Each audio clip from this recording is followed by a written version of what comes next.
السلام عليكم، ازيكم؟ عاملين ايه؟ النهارده باذن الله هنعمل مع بعض احلى شويه رز بلبن. بصي، هيطلع قمر بالشكل اللي انت شايفاه ده. هنعمله كريمي وتحفه احسن من بتاع المحلات بوش المكرمش. بقى هقول لكم على اسرار المحلات وبتطلعوا كريمي وتحفه كده وطعمه خطير. ان شاء الله هتبقي مميزه فيه. يلا كده نسمي الله ونبدا الفيديو ونشوف هنعمل مع بعض الوصفه القمر ديت ازاي. يلا بينا. اول حاجه عندي حله هنزل فيها بنص كوبايه من الرز المصري المغسول كويس جدا، عليهم 3 كوبايات من الميه، وهنسيبه كده على نار عاليه لحد كده ايه ما يغلي. يبقى انا نزلت بنص كوبايه من الرز عليهم 3 كوبايات من الميه وعلى نار عاليه كده وهسيبهم. ويلا كده ايه نشوف هنعمل مع بعض، هنكمل الوصفه مع بعض ازاي. عندي بقى هنا في بوله ربع كوبايه من الميه، عليها معلقه كبيره مليانه من النشا. مش ازيد من كده، ما تزوديش النشا عشان ما يحجرش منك. معلقه بس كبيره مليانه بالشكل اللي انت شايفاه ده، وهندوبه بقى كويس جدا كده في ربع كوبايه ميه كمان، مش ازيد من كده، لحد ما تحسيش كده ان فيها اي تكتلات. ونرجع بقى للرز بتاعنا على النار ونلاقي الرز كده استوى وبقى تمام. انا عايزاه كده بالشكل اللي انت شايفاه ده، يعني يعتبر كده معالم الرز اختفت. والرز زي ما انت شايفه كده هتضغطي عليه هتلاقيه كده ايه ما فيهوش عقده بقى كده، واستوى كويس جدا كده. الرز نزل كل النشا اللي جواه. عندي بقى هنا لتر حليب. اهم حاجه بقى اللبن اللي تكوني بتستخدميه في الرز بلبن يكون كامل الدسم. ما ينفعش طبعا اللبن المبستر او اللبن بتاع الشركات. هنزل عليهم بقى بكوبايه من السكر والنشا كده اللي دوبناه مع بعض، وهنقلبه بقى وانتي بتنزلي بالنشا كده ايدك في الحله كده على النار علشان ما يكتلش منك بالشكل اللي انت شايفاه ده. بيفرق جدا الحليب في الوصفه ديت. لازم تختاري نوع لبن كويس علشان آه يكون فيه نسبه الدسم عاليه، ما يكونش منزوع الدسم، علشان يديكي الكرمشه اللي شفناها كده مع بعض في اول الفيديو. عندي بقى هنا باكت من الكريم شانتيه. لو ما عندكيش الباكت هتقدري تستخدمي 3، وعندك البودر هتستخدمي منهم 3 معالق من الكريمه البودر. مع التقليب بقى كده المستمر وايدك فيها.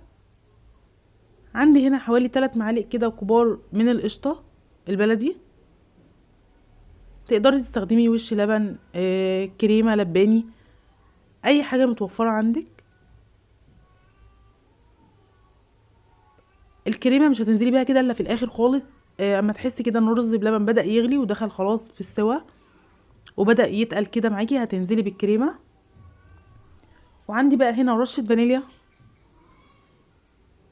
وهنقلب بقى كده الرز بلبن القمر بتاعنا.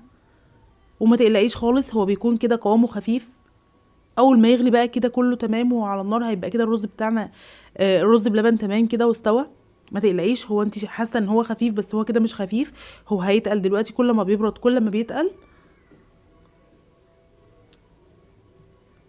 في بولات بقى كده او في الاطباق اللي هتغرفي فيها وغرفي بقى الرز بلبن.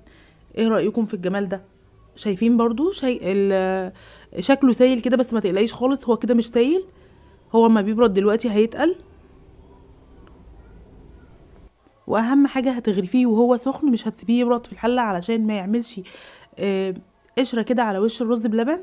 طبقه خارجيه كده لازم هتغرفيه في الاطباق وهو سخن، وهتسيبيه بقى كده يهدى خالص.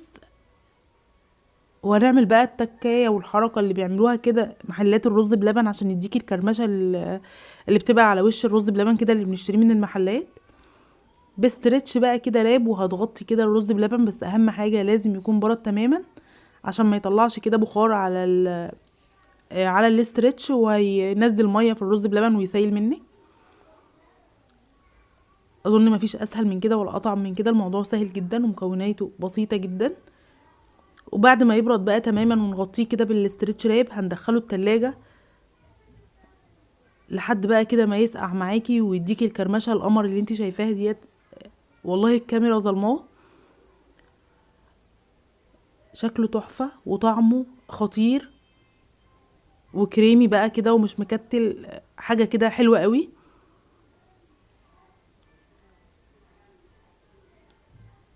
يلا بقى ما تنسوش تضغطوا لايك، ولو اول مره تشرفوني في القناه تشتركوا معايا، واستنوني في فيديوهات تانية كتيره. والسلام عليكم.